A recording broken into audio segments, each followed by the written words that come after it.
So, you want to launch a subscription box and don't know where to start? Girl, you are in the right place. I'm Julie Ball, a subscription box coach, and your host here at Subscription Box Basics, a podcast for new and aspiring subscription box entrepreneurs that want to avoid overwhelm. So grab a coffee, some pen and paper, and let's have some fun.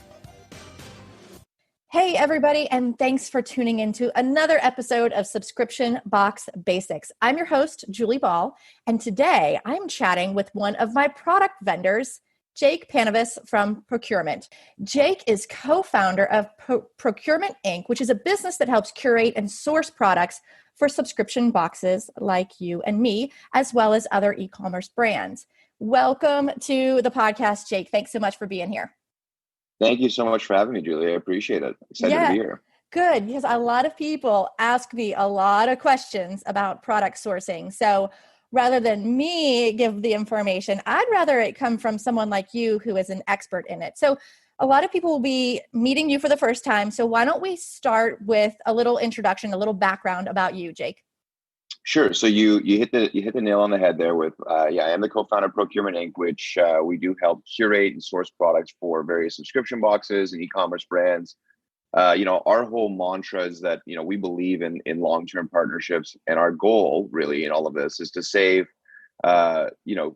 entrepreneurs and curators both time and money on curation. So on a discretionary basis as well, we also look to hedge out certain risks that may impact the value of your business. So not only saving time, saving money, but also that directly helps increase the value of your business as well. And so we have a vast list of established manufacturing contacts across the globe, through which we've achieved pretty significant economies of scale over the 3 or 4 years, I guess, that we've been doing this for, which allows for really favorable pricing for our clients and the partners that we work with. So you make it easy for us.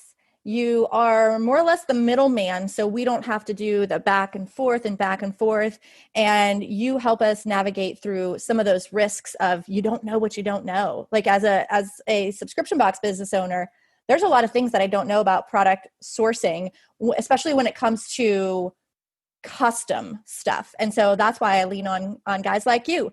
So how did you get into this business, Jake? So we started I used to work in finance years ago, and I started a clothing line with a colleague of mine who was working in finance with me, and we kind of morphed into subscription boxes. We got that clothing line into a subscription box, and we realized some of the pain points that subscription box owners were really facing, which on product curation, which is that they were generally paying too much.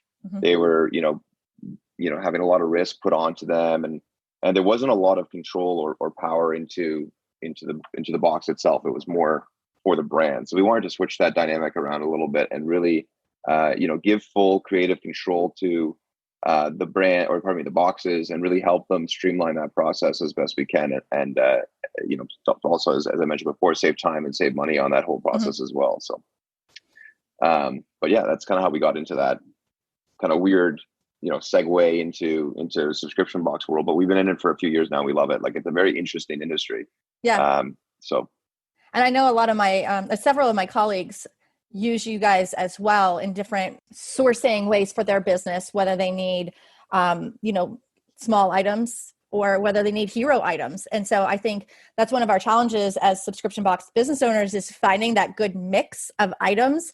And it just takes a long time when we're doing it ourselves. That's one of the things I love to do because it's fun, but it takes up a huge chunk of time. Okay, so let's dive into how this actually works, because a lot of people are going to be tempted to just go on a website or an online portal to buy goods directly from China. So Jake, in your experience, what are some of the pitfalls in doing this? I know that I have a few stories of my own, but from your perspective, what are some of the pitfalls of buying online from China? Yeah, so I think there's quite a few pitfalls. So, I mean, it's very tempting to go on to one of those portals and, you see some great pricing and you say, oh, wow, this looks great. Minimum order quantity, 100 units. Wow, look at this. Unbelievable. Yeah. Right. And gold star supplier or any of these kind of, verifications that they may have, which is a whole other story. But really, there's a lot of pitfalls. So one is when you go into a relationship with a new supplier, or you want to buy a one-off item from something and you don't have an established relationship with them, there's quality control issues. So, when you're looking at, you got to really know what their quality control system is. Do they have one in place? Where do they check? Do they check their raw material suppliers? Do they just do if it's an assembly plant, do they just do the quality control in the assembly plant? So what level of quality control, and if they even have quality control in general? And then also looking at if you want to bring in an outside, QC firm to do your own audit or your own check. Another big one as well, which is really on the onus is on the importer, which is the regulation knowledge and labeling. So this is a huge one.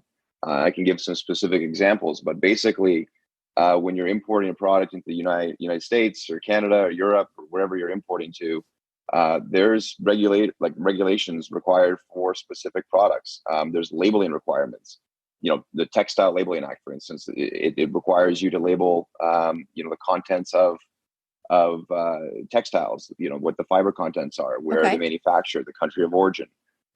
Different products have different regulations. Like sunglasses, for instance, is regulated by the FDA if you're importing into the US. So you got to make sure that you're adhering to their guidelines and policies, which can be a little bit strenuous. So that's a lot of the things that are on you as the importer, not necessarily the manufacturer. They might not be upfront with everything on that because they're trying to get the order, and it's on you to be able to import it and understand that.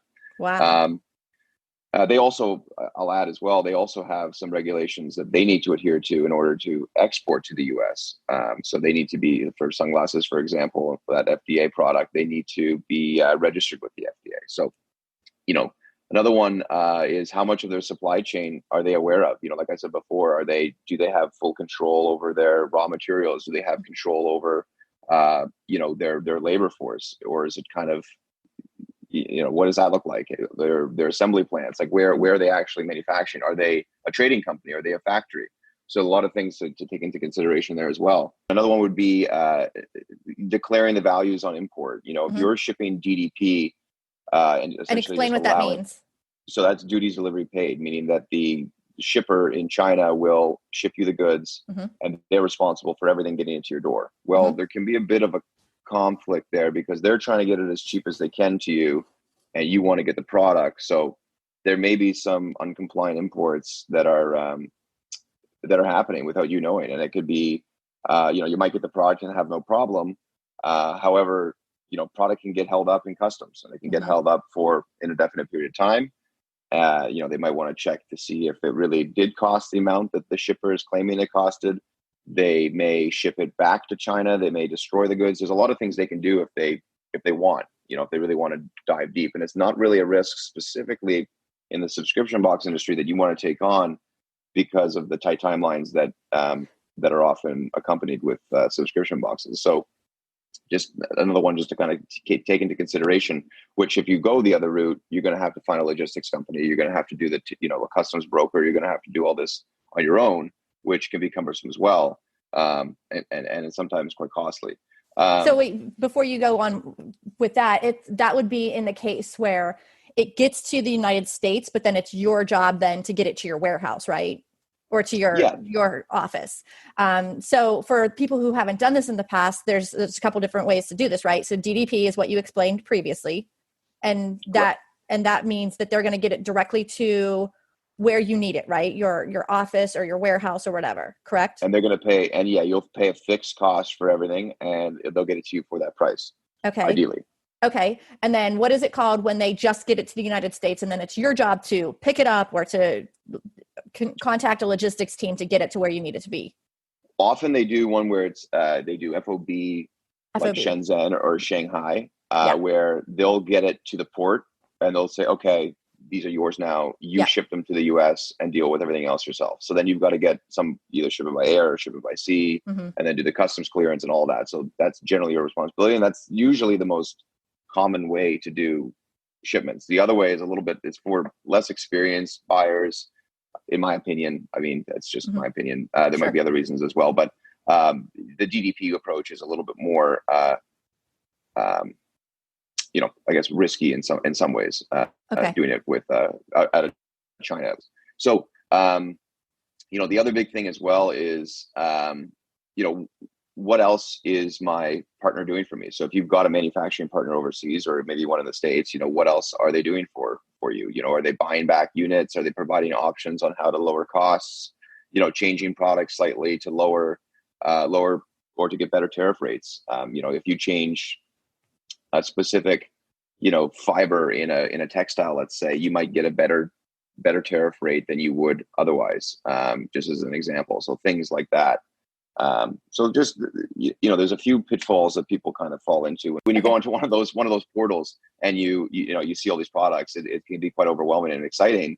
And, really until you get into it, you can see some of the issues and some of the headaches that accompany that. So, yeah. And they make it really easy because it is just like a website where you're browsing through products and you're like, oh, click buy. And, everyone could probably hear it in my voice that I'm learning from what you're saying too.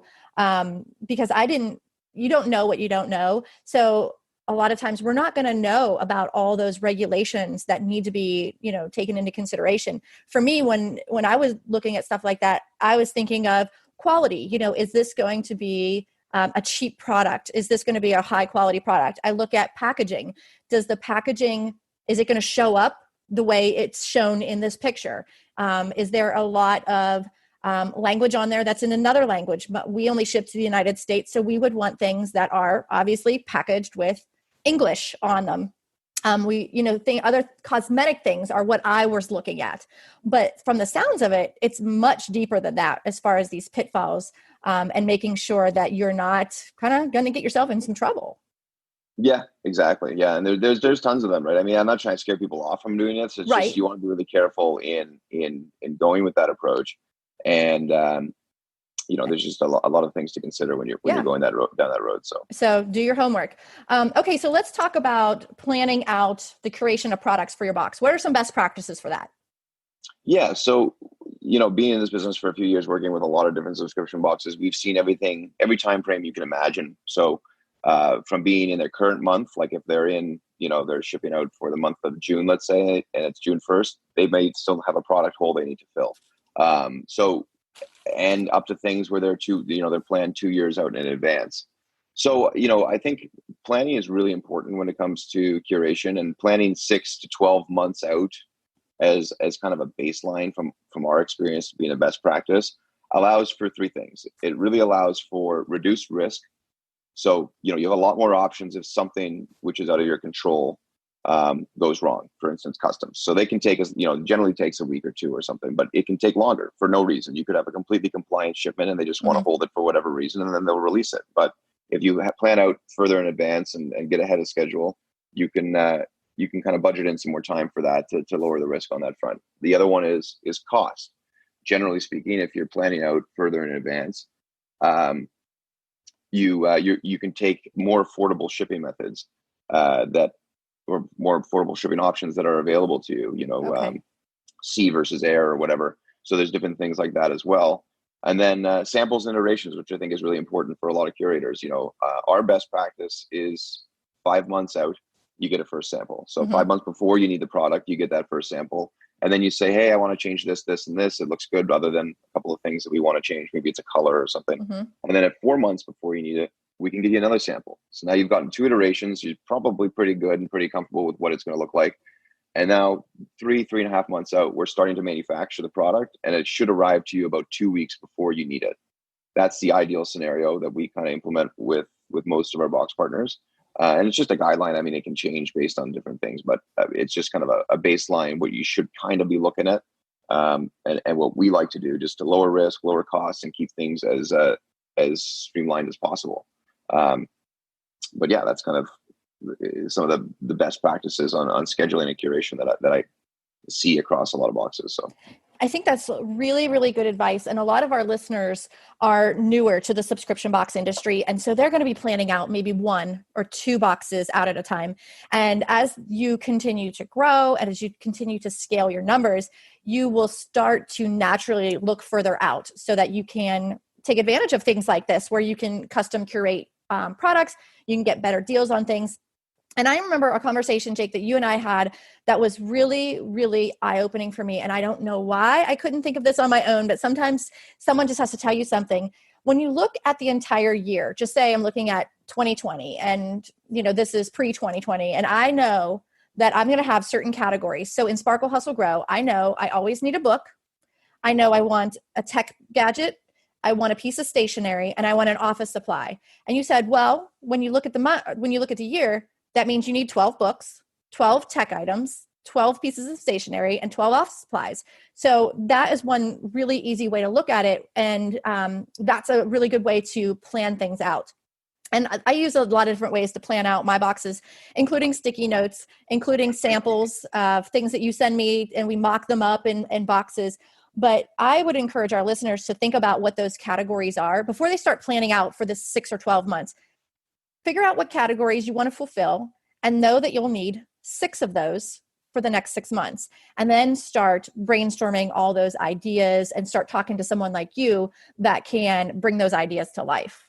Yeah, 100%. And I think that's really important. You can kind of, especially if it's, you've got that secret equation, so to speak, where you know exactly what you want to have in each box, like you were mentioning, right? The one stationary item, et cetera. You can really plan that out even easier doing it that way, as opposed to where it changes every month. Like some boxes, right, they change every month, and it can be a little bit more challenging, still doable and still a best practice, but it definitely is a lot easier in circumstances like yours, where you have kind of a preset box that you send out more or less, where you can kind of have those categories and plan out, exactly what you want to put in there. So yeah. And then I have my open category, which could be filled in with a variety of different things, whether that might be a snack or it might be a lifestyle item. So we do have that open category, but the 4 core categories, looking at it like that has really helped me in my planning. 100%. Yeah. Okay. So tell me about margin builder products and why they're important. Yeah. So margin builders are products that have a high selling price and a low overall cost. Now, there's a few things that go into the overall cost. We kind of touched on this, but it's tariffs are one of them, shipping costs, and the manufacturing price. Now, all these things change depending on the product. Obviously, manufacturing price is the obvious one, but tariff rates can range anywhere from 0 to, I don't know what the highest is, but we've seen from around 40%, even plus on that. So, and that can be pretty detrimental to you calculating what you think might be the cost of a product. When just looking at that without taking that into consideration. Then the shipping costs as well. How big is the item if you're going by sea? How heavy is it? And how big is it if you're going by air? Things that you need to consider. So margin builders are generally things that have low overall costs. Anything that's, has low tariffs and that's light and small is usually a safe bet. So, makeup is a good one. I was just going to ask you if you had any examples of these kind of margin builders. Yeah. So makeup is a really good one. Small electronic accessories. So earphones, charging cables, things like that. Smaller textiles. So beanies, socks, headbands. Okay. Jewelry is a big one. So that's a huge margin builder for both male and female. Watches is just another example. So there's a few of them out there that we kind of work with boxes and kind of steer them in certain directions if it kind of makes sense. Because if they're looking for that wow item, well, it's better to always pick a wow item that has that's a margin builder if you can, because it's just going to be also pretty cost effective for you to put in there, and also still have that wow factor. So no, that's really good advice. Let's talk about doing this on your own versus using a manufacturing partner like you guys. What are some of the advantages to using a company such as Procuremint in, building out your 6 to 12 months of boxes? And, I think you're probably going to say, saving on costs and doing a lot of the legwork that we just aren't kind of trained to do. Right. So, we handle everything on the back end side of the business while still giving, curators or box owners or e-commerce entrepreneurs full creative input. So you'll find that with our clients, not much has changed from a curation side of things, except they have saved a lot more time. Yeah. Just because they're not going through a lot of the different vendors that they may previously have gone through, or going back and forth with different people. They've saved quite a bit of cost and lowered risk, which is really important as well, substantially on their business, which increases the value. So kind of a threefold benefit there. But this only leads to really less headaches, but it also increases the value of their business, as I mentioned, And we often get asked, this is a question that we get asked a lot is, well, how do you guys make money? How does Procurement make money? I get that on probably 60-70% of my calls that I do with new boxes or new entrepreneurs or whatever. Yeah. And the That's relationship and it's a great question. And the relationships that we like to get into with our box partners are win-win, where we can leverage our vast economies of scale. Like we've built out a really good network of suppliers overseas across many different categories, save the box money and still put a small margin on there for us. So we take care of all that back end. We've got better pricing than you may have gotten if you went direct yourself. And it still makes sense for us as well. So, and we ensure that the imports are compliant, that you have a sustainable business model, and that the value of your business is increasing every day. That's kind of our goal on that front. And the big one is we will ensure that your imports are compliant, which again is super important here. I can't tell you how many stories I've heard of non-compliant imports, and I'll admit that some of these stories where the goods have arrived with no problem. Like they're uncompliant, but they still arrived. But it could lead to issues later down the road. And you don't want things to get sent back or get held up because of regulations or just not looking at something, maybe a little bit closer than you should have. So yeah. So a couple of things that I really love about working with you guys is if I see something, a lot of times, I'll be out at a store and I see an item that I'm like, oh, that would be a great item for my box. I'll snap a picture of it, share that picture with you, and then we'll talk about what that item is. And you're like, yeah, we can make that. And immediately you move into action, trying to find a manufacturer, getting quotes, mock-ups. And it just seems like a very seamless process for someone like me. And the other thing that I really can appreciate, and this goes along with how you were saying, how does procurement make money? Because the cost of your services is built into the product, I think of it as part of the cost of the product. Whereas I've worked with some other people in really good business experiences, but where they're sourcing for us as far as finding brands that align with us, like already existing brands.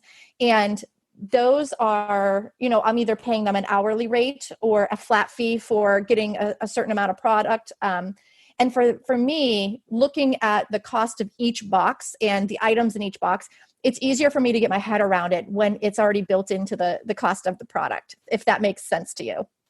Yep, 100%. Yeah, because I want to say I have X amount. This is my budget for the box, and I can't go over that.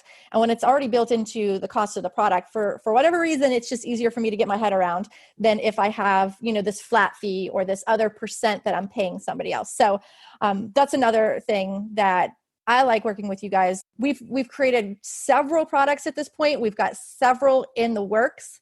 And what if someone listening is like, okay, this is exactly who I need. This is exactly what I'm looking for. What are some ways that they can get in touch with you or learn more about your business?